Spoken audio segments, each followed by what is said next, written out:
39 यानी 539 सदस्य थे हैं, और उसमें से 233 पर कोई ना कोई आपराधिक मुकदमा दर्ज है सर। 43% सर। राजनीति और अपराध नहीं, जैसा उन्होंने कहा, राजनीति और अपराध वेडिंग हो चुकी है, वेडिंग हो चुकी है।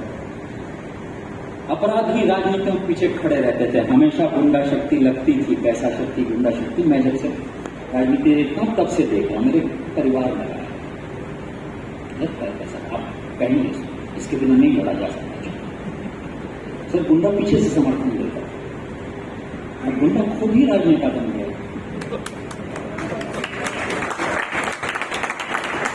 गुंडा बने बिना राजनेता चुन के आना मुश्किल है। उत्तर प्रदेश में मुख्तार अंसारी से लेकर एक लंबी लिस्ट है सर, वहां दूसरा कोई चुन के नहीं आ सकता। हितेन ठाकुर चुन के आएंगे वैसे कौन उनको हराएगा? पप्पू खन्ना चुन के आएंगे वैसे कौन उनको हराएगा? वैसे स्थिति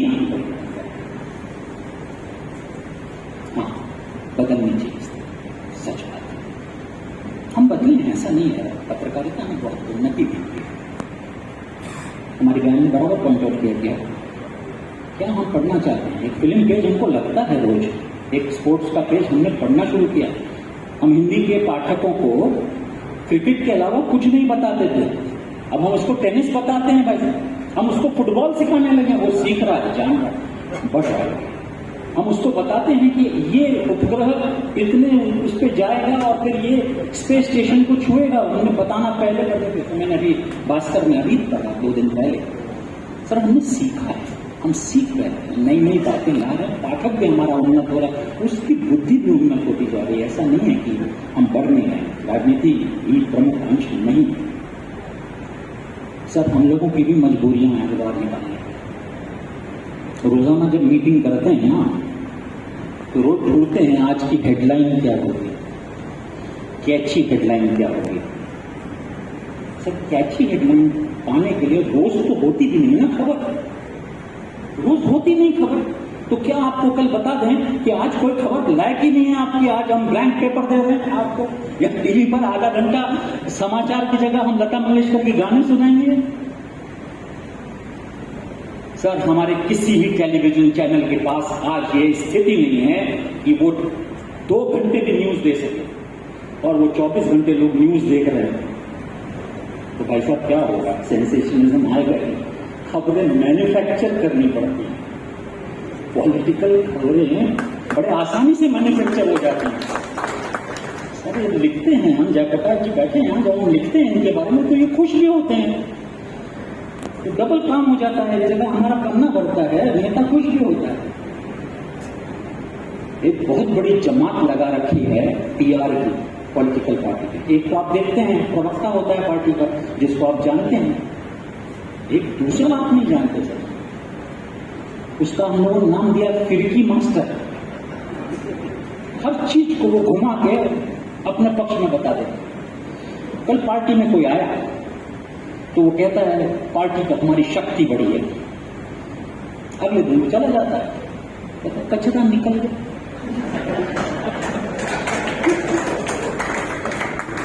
इसके पीछे हम पॉलिटिकल रिपोर्टिंग करते हैं सर। पॉलिटिकल रिपोर्टिंग बहुत अजीब कला है। एक छोटा एक मामूली सा किस्सा बर्दाश्त करने को मैं आपको बताऊं। एक बार जंगल में किसी ने देखा कि एक बच्चा छोटा सा तीर कमान लेकर के खड़ा है, और वो ऊंचे जगह पर टारगेट बने हुए, बहुत ऊंचे ऊंचे टारगेट बने हैं, 200 मीटर 400 मीटर ऊपर, और सारे के सारे तीर एकदम बीचों बीच टारगेट पे लगे हुए। किसी ने कहा भाई नया ओलंपियन मिल गया भारत को, ओलंपियन मिल गया। वैसा बच्चे को पूछा कि भाई बहादुर कहाँ से तू एकलव्य साधना अकेले तो कहाँ कर रहा था, तू कैसे कर लेता? तो बच्चे ने कहा मैं दिन भर तीर मारता हूं, जहां चिटक जाता है वहीं गोले बनाना शुरू कर देता है। सब ये पॉलिटिकल रिपोर्टिंग होती है सर। तो हम भी भाई साहब दिन भर गोली चलाते हैं, हम रोज बताते हैं कि आधा छटाक यहाँ कम हो गया, 1.5 छटाक वहां का ज्यादा बढ़ गया। क्या आप वोटर के तौर पे क्या रोज अपनी राय बदलते हो क्या? हम तो रोज राय रखते हैं।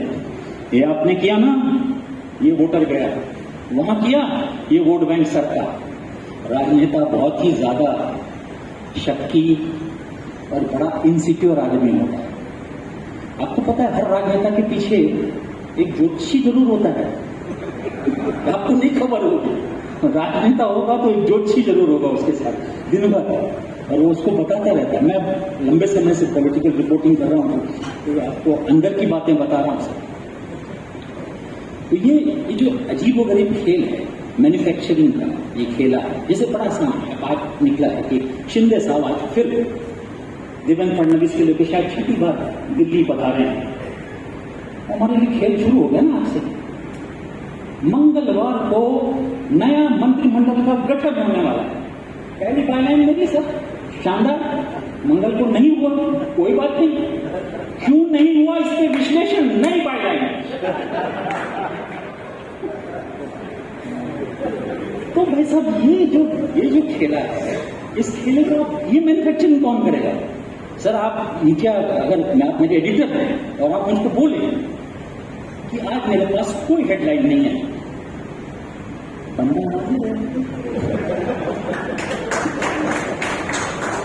आप बोले मुझको नितिन गडकरी के बारे में क्या बताना है, देवेंद्र फडणवीस के बारे में क्या बताना है, एकनाथ शिंदे के बारे में क्या बताना है, तब हम मैन्युफैक्चर कर लेते हैं, आसान हो जाता। इसी तरह क्राइम में भी आसान है, उसको बोल दो, कोई नया एंगल निकालो। तलवार केस कितने महीने चला, कितने वर्षों चला, फिल्में चली उसमें, वो चाकू लेके गया था कि नहीं गया था, बस इतनी सब खेल है। वो ले गया नहीं ले गया, खून के निशान थे, वो नौकर था कि नहीं था, सब 3 घंटे की फिल्म भी है सर उसको। वर्क था क्या? ये इतने सारे पन्ने कागज खराब किए जाए, इतने सारे। मान लीजिए सर कोई सी मजबूरी है, खबर आपको पढ़नी है, टीवी के पास न्यूज नहीं है, तो आपको टीवी देखना है, रोज मैन्युफैक्चर कर रहे हैं। स्थिति और भी खराब है, राजनीति से लेकर हमारे समाज की भी स्थिति खराब है। हमारे राजनेताओं को सुनने के लिए भीड़ लगती थी। कस्तूरचंद पार्क पे वाजपेयी जी को खड़ा कर दिए सर, लाखों की भीड़ इकट्ठा हो जाती थी। हमारे साधु संत थे, वो जब आज शंकराचार्य आ गए थे, वो वैसी भीड़ लगती थी। आज सच बताइए, सबसे पहले तो उधर बाबाओं में आप बहुत सारे नाम जानते हैं। अभी मैं बोलूंगा, आप 17-18 बाबाओं के नाम ले लेंगे, फिर मैं धीरे से कहूंगा जिस बाबा को आप, जितने बाबाओं को लगभग जानते हैं, वो सब टीवी बाबा हैं। जन्म उनको टीवी ने दिया है। फॉलोइंग लॉस्ट हो गई नीचे से, राजनेताओं के नीचे पीछे की स्थिति खराब हो गई। तो भीड़ भी जुटती है, हर राजनेता के लिए लगभग भीड़ इकट्ठी करनी पड़ती है, बसों में भर के लाए जाते हैं लोग। अगर आप कहेंगे ये सत्य है, लिख देंगे तो केस कर देंगे हमारे ऊपर, है ना, तो सर बिना कारण कौन मोल ले। लेकिन लगभग हम ये कहेंगे अधिकांश नेताओं को, चलिए सुधार करके अधिकांश नेताओं के लिए भीड़, अधिकांश बाबाओं को बाबा, हर बाबा जो दिखता है आपको, वो टीवी चैनल जो है ना आपका, वो एडवांस में पैसे लेता है, तब बाबा लाइव देखते हैं आप। हमारी आस्थाओं से लेकर हमारी राजनीति तक नीचे से जमीन से रख गई। हुआ क्या है मालूम है? हम लोगों की थोड़ी सी अकड़ पटक गई। अब बाबा हम पे निर्भर है, राजनेता भी हम पे ही निर्भर है। हमसे पंगा लेके जाओगे, हमको आप अवॉइड नहीं कर सकते। पत्रकारिता के अंदर भयानक ताकत आ गई है। किसी भी देश में थोड़ी सी राज्य क्रांति की बात निकलती है तो सबसे पहले जिनको निकाल के फेंका जाता है वो पत्रकार होते हैं। जैसे वो अंदर पीछे सारी संस्थाएं कमजोर हो गई, सारी संस्थाएं कमजोर हो गई, सारी भीड़ जुटाने वाली एजेंसी जब कमजोर होगी तो राजनेता पत्रकार मजबूत। क्या हम इस मजबूती का सही उपयोग कर पा रहे हैं? क्या हम क्या वो बता पा रहे हैं? क्या हमको क्या बताना चाहिए। हमारे अधिकांश पाठकों को ये कहाँ समझ है कि उनको क्या चाहिए। बहुत पहले मनमोहन देसाई की फिल्में चलती थी, उस फिल्म में एक बहन का रेप, उसके बाद भाई का बदला, एक कैबरे डांस, है ना, और 4 थे डिशुम डिशुम, यही तो पिक्चरें बनती थी वर्षों तक, सर दशकों तक बनी। आज ऐसी पिक्चर चलेगी, आप देखने जाएंगे? आप नहीं देखने जाएंगे। अच्छी फिल्में बनाइए, अच्छी फिल्में आपने बनाई, देखिए आनी शुरू हुई, आपने 3 इडियट देखी, दूसरी फिल्म, हजारों मैं फिल्मों के नाम आज ले सकता हूं। आज फिल्मों का स्तर, कचरा चीजें लोग नहीं देखते। सर एक अच्छा अखबार निकाल के तो देखिए, एक अच्छा टेलीविजन चैनल तो निकाल के देखिए, उस पर इन्वेस्ट तो कीजिए, रीडर को दीजिए तो सही हो सकता। रीडर उन्नत होगा, आप भी उन्नत होंगे। आसान रास्ता ढूंढना बंद कीजिए। इस तरह की पत्रकारिता बहुत मुश्किल की पत्रकारिता, बहुत साधन मांगती है, बहुत समय मांगती है। ये जब आप इकट्ठा कर लेंगे तभी आप बेहतर पत्रकारिता कर पाएंगे, तो शायद विविधता भरी पत्रकारिता कर पाएंगे। ये आसान वाले रास्ते हम चुनना बंद कर देंगे। और अब रीडर ये बोल रहा है, ये बहुत हुआ, रीडर ये कह रहा है, बहुत हुआ। शायद पत्रकारों को सुना ही कम पड़ रहा है। समय आ गया है, प्लीज सुनना शुरू कीजिए, इसके पहले की वॉल्यूम बटन नहीं लो हो जाए। धन्यवाद। और इतनी जोर से बता दिया तो शायद मुझे डर लग रहा है कि अनलॉफुल प्रिवेंशन एक्टिविटीज एक्ट के नीचे आपको न बंद कर डालना कि इसमें आप कुछ दरार डाल रहे हैं, कुछ मतलब लोगों के बीच में दरार डाल रहे हैं, केस बन सकता है आपके खिलाफ। तो बहुत गंभीर पर्व से हम लोग जो याददाश्त में हम लोग एक रूप से दोहरा रहे हैं कि what is good journalism, journalism of courage, journalism of truth, और journalism that pursues it like a mission. I think वो शायद समअप करता है उनकी जो क्या बोलते हैं, जो उन्होंने अपनी मेमोरी छोड़ी है, जो उन्होंने अपना स्टैम्प छोड़ा, अपने लोगों के साथ ही काम किया। तो यहाँ पे जो हम आज देख रहे हैं उनकी याददाश्त क्यों कर रहे हैं, क्योंकि आज जर्नलिज्म एक क्राइसिस में। और प्रकाश दुबे अपने दूसरे साथियों ने एक टाइप की समरी करने की कोशिश की है कि Y everything is concentrated in politics and crime. इसके क्यों? इसका एक छोटा सा मैं आपको एक विंडो दिखाऊंगा जो हम लोग अपने बीच में भी डिस्कस कर रहे थे। एक काफी मशहूर पत्रकार, उसकी मर्डर हुई थी, उसकी हत्या हुई थी 11 जुलाई 1911। जे डे नाम था उनका, शायद आपने नाम सुना होगा। छोटा राजन के गोलियों से उसे मार दिया गया। जो बात चली कि वो एक आईपीएल की बहुत बड़ी एक्सपोजर से बहुत करीब आ गया था और मिड डे में वो लिखता था, और आस्ते आस्ते इन्वेस्टिगेशन करते हुए वो लंदन भी गए। तो आईपीएल में मैच फिक्सिंग कैसे होता है उसकी ओर वो पढ़ रहा था, और कहीं पे आके ये छोटा राजन की गोलियों से वो मरा। आज छोटा राजन, उसके जो दूसरे शूटर्स थे, सब अंदर हैं, लेकिन आज तक इन्वेस्टिगेशन ने कवर नहीं किया है कि असली साजिश क्यों थी। उसमें पुलिस ने एक बेचारी महिला को खड़ा किया और उसको उसमें बकरा बनाया। उसका नाम था जिग्ना वोरा। और जिग्ना वोरा के लिए कुछ पत्रकार संघ जैसे हमारे प्रेस क्लब यूनियंस कुछ थे, उनके लिए खड़े रहे, लेकिन ज्यादातर उसको एक सेंसेशनल इशू बनाया गया। दिन प्रतिदिन मतलब कि CID, DCP, detection of crime branch एक स्टोरी प्लान करे कि जेडे की एक रिलेशनशिप थी कोई ज्वेलर की वाइफ के साथ, फिर वो डिस्प्रूव हो, फिर उसके विरोध में फिर वो ड्रॉप किया गया।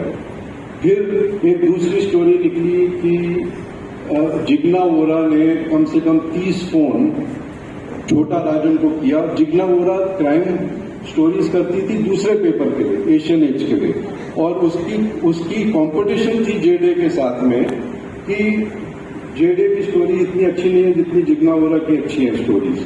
तो उसमें उसके दोस्त छोटा राजन को चढ़ाकर उसकी मरवाया। अभी आप जिग्ना वोरा को देखोगे, महिला उसके 2 बच्चे हैं, वो मतलब कि थोड़ा ज्यादा बात करती थी और आखिर में पुलिस कभी जवाब नहीं दे पाई और पूरे केस चलते गए और उसमें आखिर में वो डिस्प्रूव हुआ कि न तो उसने छोटा राजन को 30 फोन किए, वो फोन की फोरेंसिक एविडेंस निकाली गई, वो डिस्प्रूव हुई, वो निर्दोष छोड़ी गई, ये सब हो गया। लेकिन एक दूसरा किस्सा चला कि हम लोगों ने कुछ यूनियंस और प्रेस क्लब ने एक केस फाइल किया, PI फाइल किया बॉम्बे हाईकोर्ट में, जिसकी सुनवाई रंजना देसाई है जो अभी प्रेस काउंसिल ऑफ इंडिया की चेयरमैन बनने जा रही है, उसने सुनवाई की। और वहां पे हमने कहा कि ये जो पुलिस के ऊपर एक रोक लाया जाए कि ऐसे टाइप के स्टोरीज लीक कर रहे हैं, उसकी फैमिली को खराब नाश कर रहे हैं, जर्नलिज्म को नाश कर रहे हैं, ये कैसे ये CID कर सकती है और जर्नलिस्ट ऐसे लिख रहे हैं। तो उसमें एक group of journalist, television journalist वहां पे खड़े हो गए, उन्होंने अपनी याचिका सामने रखी कि नहीं, हमें ऐसे सोर्सेस चाहिए। और मुझे कुछ लोग, हम लोग बाहर खड़े थे हाई कोर्ट में, उन्होंने घेर लिया कि तुम हमारे पेट पे पैर मार रहे हो कि ऐसे सोर्सेस और ऐसे स्टोरीज आप लीक नहीं होने दे रहे। We should have a right to publish जो भी बेकार स्टोरीज पुलिस वहां पे हमें लीक करे, हमको हमारी राइट होनी चाहिए। आखिर स्टे हुआ, CID को बोला गया कि आप कुछ भी आप जर्नलिस्ट से बात करोगे, it should be an open press conference और रिकॉर्डेड प्रेस कॉन्फ्रेंस। ये अनरिकॉर्डेड, अनसोलिसिटेड जो आप लीक कर रहे हैं, ये बंद होना चाहिए। लेकिन ये मतलब कि जब वो पत्रकारों से हमने बात की, ये तुम लोग क्या कर रहे हो, बोले हमें रोज एडिटर से पट्टी आती है कि तुम्हारी आज की क्राइम स्टोरी किधर है, हम कहाँ से करें, कितना हम मैन्युफैक्चर करेंगे। अनुराग के पास भी बहुत है, लेकिन कितना आप मैन्युफैक्चर करोगे। तो कहीं ना कहीं हमें ये स्टोरीज चाहिए। तो क्राइम रिपोर्टिंग ये टाइप की हो गई कि सेंसेशनलिज्म की ओर जाएं और ऐसे करें। और सेंसेशनलिज्म हम देखते हैं कि ओनली क्राइम में नहीं, हम देख रहे हैं कि हर एक मतलब कि मोहिनी दीपा जानती हैं, मतलब कोई भी विषय को एक सेंसेशनल विषय बनाया जा सकता है। आप लोगों ने देखा होगा एक बच्चा, वो क्या बोलते हैं, ट्यूबवेल के नीचे अंदर गिर गया, 40 चैनल वहां खड़े हैं, 3 दिन तक बाकी सब न्यूज बंद। वो बच्चा कैसे निकाला जा रहा है, निकल रहा है कि नहीं निकल रहा है, और फाइनली वो बच्चा मर जाता है। और उसमें भी कोई एनालिसिस नहीं है कि ऐसे ट्यूबवेल क्यों बनाए गए, बच्चा कैसे गिरा, पर एक वो पूरा उसका एक वो सेंसेशनलिज्म। एक यूपी के गांव में एक टीवी बाबा, वो कहता है मैं समाधि कल देने वाला हूँ, नहीं 3 दिन में देने वाला हूँ, और 3 दिन मैं आपको कैसे मैं ये समाधि देता हूँ वो आपको बताऊंगा। 50 चैनल वहां खड़े हैं, उसकी पूरी क्या बोलते हैं व्याख्या कर रही है, और किसको आइडिया नहीं है। लास्ट में वो टीवी बाबा उठ के चले जाता है और मामला खत्म। नोबडी एनालाइजेस कि ये कैसे हुआ, क्या हुआ। तो ये सेंसेशनलिज्म पे चल रहा है, ये हम जानते हैं, लेकिन इसका उत्तर क्या है। इसके 2 पार्ट्स हमें देखने पड़ेंगे। पॉलिटिक्स और क्राइम को छोड़ के बहुत कुछ, जैसे शीला जी ने बताया, कई लोगों ने बताया, आज की तारीख पे हम लोग जो कैरावैन मैगजीन बोलते हैं उसके पीछे पुलिस पड़ी हुई है, सरकार पड़ी हुई है, उनके कुछ लोगों को UAPA में भी डाला गया है, लेकिन कैरावैन मैगजीन पूरी तरह से लॉस में है। शायद मुश्किल से 70,000 कॉपीज उसके बिकते हैं। दिल्ली पब्लिशिंग हाउस से वो छपती है, आप तो जानते ही, उसके दिल्ली प्रेस से छपती है, उसके 40 टाइटल्स हैं, जैसे कि ग्रह शोभा वगैरह, जिसकी सर्कुलेशन 10 लाख है। जो हाउसवाइफ वो पढ़ रहे हैं उसके ऊपर कोई ध्यान नहीं। अरे वो भी नंबर्स हैं। आप लोग जानते होंगे, आपके मतलब कि ग्रैंडफादर फादर वो पढ़ते थे रीडर्स डाइजेस्ट। आपको लगता है रीडर्स डाइजेस्ट बंद हो गया? नहीं, आज का उसका digital addition is one of the most sold. Readers digest जितना चलता है, और उसमें एक भी पॉलिटिकल स्टोरी नहीं है, एक पॉलिटिकल स्टोरी नहीं है। It is all personal stories, और मतलब कि जो फैसिलिटेट करते हैं आपकी घर कैसे बेटर बनाओ, आपकी मैरिज कैसे बेटर बनाओ, ये सब इश्यूज उसके अंदर हैं। तो हाउ, तो हम देखते हैं कि ये विषय है। साइंस को अगर आप प्रॉपर प्रोजेक्शन करोगे तो उसके लिए भी आपके पास लीडर्स हैं। आप बुक्स के बारे में आप ये करोगे, प्रदर्शन करोगे, उसके बारे में आपके पास लीडर है। लेकिन फिर क्यों एडिटर्स ये पेजेस क्यों बंद करते जा रहे हैं? एक उनका गलत परसेप्शन है कि लीडर क्या चाहता है। उसने सफिशिएंट मार्केट रिसर्च किया नहीं कि एक साइलेंट लीडर है, he has got more interest than just politics and क्या, और वो उसको अगर आप बराबर दोगे तो he is going to pick it up. तो ये बात उनको समझ नहीं आ रही। दूसरा उसका जो फ्लिप साइड है कि यू कैनॉट गो अवे, जो प्रोपोजिशन इटसेल्फ गलत है कि you cannot go away from politics and crime. एक तो दोनों मिक्स हो गए हैं और भयंकर तरीके से मिक्स हो रहे हैं। दूसरी बात कि ultimately politics is running the country. मतलब लोगों की डिसीजन मेकिंग खाली इलेक्शन में नहीं, इलेक्शन में तो सबके तो दिमाग चिपके हुए हैं टीवी पे कि कौन कितने वोट्स खा रहा है, बट उसके सिवाय भी कौन से पॉलिसी डिसीजन लिए जा रहे हैं, क्या लिया जा रहा है, वो भी है। और क्राइम मतलब कि अभी भयंकर, मतलब कि उसकी साइज बढ़ती जा रही है। It is influencing thousands of banks are collapsing. अभी आप देखोगे कि हमारे अभी एनपीएस, टोटल पब्लिक सेक्टर के बैंक्स की एनपीएस लगभग 10 लाख करोड़ हो गए हैं। 10 lakh crore, that is the size of the NPS. और उसके अंदर क्रिमिनल जो साइफरिंग ऑफ है उसमें एटलीस्ट 60% होगा। तो आप देख रहे हो कि 6 लाख करोड़ लगभग इसमें से साइफर ऑफ हो रहा है। तो दिस इज मतलब कि हमारी टैक्स के पैसे हैं, हमारे जो ऑर्डिनरी डिपॉजिटर्स के पैसे हैं। It is influencing daily life, it has to be cover. तो हम नहीं बोल सकते कि इसको निकाल डालो। देखिए जो कवरेज का तरीका है वो बदलना चाहिए, उसमें कुछ हमें फर्क लानी पड़ेगी कि जो तरीके से हम मतलब इसको कवर करते हैं। अभी पार्थो चैटर्जी है, उसकी ये जो इतनी बड़ी कैश हमने वहां पे निकाले, 50 करोड़ ब्रोकरेज में दिख रहा है। अभी तक मैंने एक अच्छी स्टोरी नहीं देखी है कि ये कहाँ से लाया, कैसे इसने वो स्कूल के जो टीचर्स हैं उनको लूटा, किस तरीके से ये पैसे एक्सट्रैक्ट किए, उसके मिडिल मैन कौन थे। इतना पैसा अकेला तो जमा नहीं कर सकता, उसकी नेटवर्क क्या थी, उसको गवर्नमेंट से क्या सपोर्ट मिला, किस तरीके से उसने किया। After all he was a minister, उसके ऊपर कुछ बात नहीं हो रही।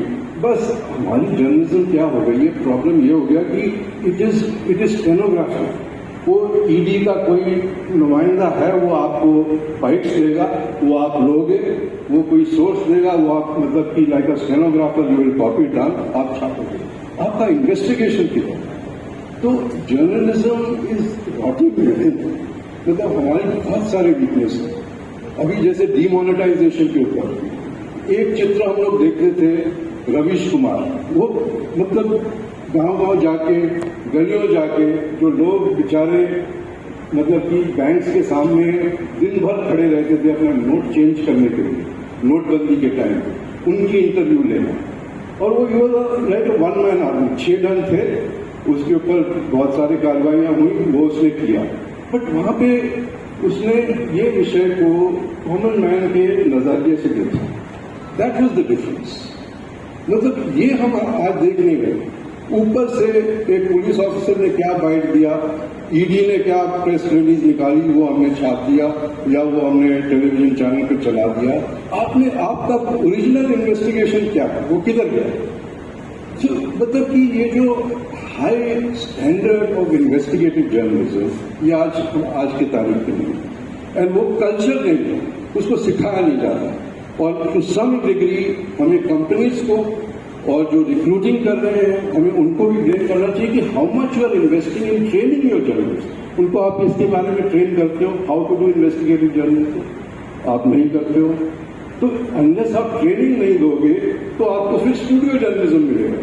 न्यूज आर मतलब क्या है? अर्नाब गोस्वामी का न्यूज आर क्या है? न्यूज उसमें कुछ नहीं है, 10 लोगों को एक स्टूडियो में बैठा दिया, सस्ती बात है, 2-4 लोगों को फोन करके बुला लिया वहां पे, या तो वीडियो लिंक दे दी और वहां पे एक दूसरे को मारो ठोको, तुम उसको गाली दो, you are an anti national, you are this, you are that, वो आपका न्यूज आर बन जाता है। How do you call it news are? जो मतलब एक प्योरिटी ऑफ न्यूज होनी चाहिए। एक ओपिनियन और न्यूज के बीच में एक दरार है, उसके अंदर सेपरेशन है, नोबडी इज अंडरस्टैंडिंग। तो ये कंपनीज को, जो मीडिया कंपनीज चला रहे हैं, they have to do that. They have to recruit trainers of the highest order, और उनको 1 साल 2 साल की ट्रेनिंग देने के बाद फिर उनको फील्ड में भेजना पड़ेगा। That is not being done. On the other hand, pressure भी बहुत है। खाली जर्नलिस्ट को ब्लेम करना या कंपनीज को ब्लेम करना वो नहीं। हमारा देश का जो वातावरण है, it is going from bad to worse. मतलब कि establishment doesn't want investigative journalism. आप ज्यादा इन्वेस्टिगेटिव जर्नलिज्म करोगे तो सीधा अंदर। यूएपीए है, बहुत सारे दूसरे कानून हैं। आज के तारीख पे लगभग 55 जर्नलिस्ट आज यूएपीए के नीचे बंद हैं। उसमें से कुछ कश्मीर के हैं, कुछ मणिपुर के हैं, कुछ अलग अलग जगह के हैं। एक सिद्दीकी कप्पन है, वो बेचारा, उसका बेल भी अभी रिजेक्ट हो गया है। तो इनको छोड़ के भी छोटे छोटे मामलों के अंदर उनको अंदर बंद कर देंगे। तो ये जो वातावरण है दूसरे कंपनीज के ऊपर, कंपनीज को डरा धमका के रखा। एक मतलब कि एक इंटरेस्टिंग बात है, अरुण जेटली उस टाइम जिंदा थे। He was known as the chief editor of Delhi.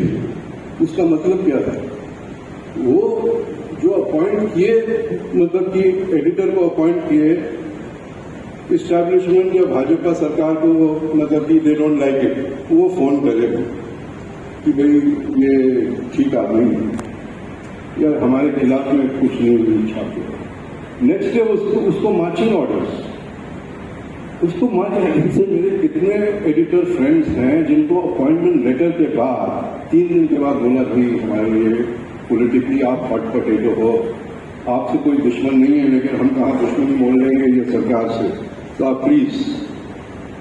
तो ये सिचुएशन बन गई है कि लोगों को मतलब कि इंडिपेंडेंटली छापना मतलब डिफिकल्टी हो गई। सडनली आप राम माधव के कॉलम्स आप देखोगे, जो कि एंटी एस्टैब्लिशमेंट न्यूज़पेपर, मैं नाम नहीं लेना चाहता, सडनली जो कि मतलब कभी भी राम माधव के यहाँ पे आर्टिकल नहीं छपते थे, लेकिन आज इधर छपता है। तो मैंने बोलता नहीं छापने चाहिए, लेकिन जो प्रेशर्स बढ़ते जा रहे, मतलब कि एक्सेस नहीं। आज तक हमारे प्राइम मिनिस्टर ने एक फ्रंटली एक प्रेस कॉन्फ्रेंस नहीं दिया जहां की लोग उनसे प्रश्न किए। आज का देखो, मतलब हम मनमोहन सिंह को माने कि वो मौन वाले आदमी थे, जो भी थे, बट एवरी ईयर वो 1 या 2 ओपन प्रेस कॉन्फ्रेंसेज होते थे उनके, जहां की एक मीडिया इंटरेक्शन में कोई भी जर्नलिस्ट उसको कोई भी प्रश्न पूछ सकता है। आज 8 साल के बाद हमारे प्राइम मिनिस्टर ने एक भी ये इंटरेक्शन नहीं किया। हालांकि आपने देखा होगा टीवी में ट्रंप, ओबामा, आपके जो बाइडन या बोरिस जॉनसन, सभी लोग जब भी एक क्राइसिस होती है, प्राइम मिनिस्टर खड़े होते हैं, प्रेसिडेंट खड़े होते हैं, वो जवाब देते हैं। तो वाई दिस आयरन कर्टन? तो हम देख रहे हैं we are in a serious crisis. Proposition को हम देखें, यस, हम पाठक कोई पागल नहीं है, he wants to read everything. और मतलब कि एडिटर्स बहुत ही नैरो माइंडेड हैं, जो ओनली लिमिटेड रखते हैं पॉलिटिक्स और क्राइम को, बिकॉज उससे बहुत दूसरे वैरायटीज हैं, and they want news, they want information on that. तो नो डाउट अगर आपका प्रेजेंटेशन अच्छा होगा, जैसे कई लोगों ने पॉइंट आउट किया, sports and entertainment is more read, more consumed than politics and crime, उसका फैक्ट है। और ये मतलब कि अगर आप एनालिसिस भी करो, एक न्यूज लॉन्ड्री नाम की साइट है, उन्होंने एनालिसिस भी किया कि एग्रीकल्चर, उससे संबंधित जो भी प्रश्न है उसकी कवरेज, हालांकि एग्रीकल्चर कॉन्ट्रीब्यूट्स 20% टू जीडीपी, और उसके साथ साथ मतलब कि हम देखें it touches the lives of about 55% of the people. Coverage उसकी 2% है on news, on national news channels. और अगर आप क्राइम एंड पॉलिटिक्स का देखेंगे, कवरेज इज अबाउट 70 to 80%। ये इम्बैलेंस बहुत ही ज्यादा है, इसको करेक्शन करना बहुत बहुत जरूरी है। Eight the same time you cannot get away from politics and crime, because ये मिक्स्ड अप है। It's a sort of nasty cocktail जो हमारे लाइफ को ग्रिप किया है, उसको हम इग्नोर नहीं कर सकते। So we have to have both. इसका बैलेंस कहाँ है? लेकिन more than that, it is a crisis of journalism internally भी, और आस्ते आस्ते हमारा दम घुटा जा रहा है. आपने तो देखा होगा reporters without borders they have come out with a 2022 report. India is at number 150 out of 180 nations and we have slipped 8 points. हम लोग last time when it was done 2 years ago we were 142. आज हम 150th number के. सब parameters को देखिए. आप नहीं बिलीव करेंगे या यू मे नॉट अग्री या सरकार भी उससे अग्री नहीं करती, लेकिन इंटरनेशनल स्टैंडर्ड्स ऑफ जर्नलिज्म हम लोग देखें कि इंडियन मतलब media is under severe pressure और एक सॉर्ट ऑफ एक सेमी इमरजेंसी जैसे जर्नलिज्म पे लगाई गई. तो इसे हमें मतलब जो जर्नलिस्ट यहाँ पे बैठे हैं we have to tackle it both things. Internally हमें अपने सिस्टम्स को इम्प्रूव करना है. हम लोग दूध में धुले हुए नहीं हैं, हमारे सिस्टम्स ठीक नहीं है. We have to improve that.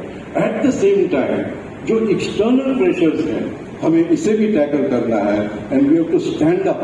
We have to stand up for truth and for those virtues today which we are lording. Madhuri ji, thank you so much.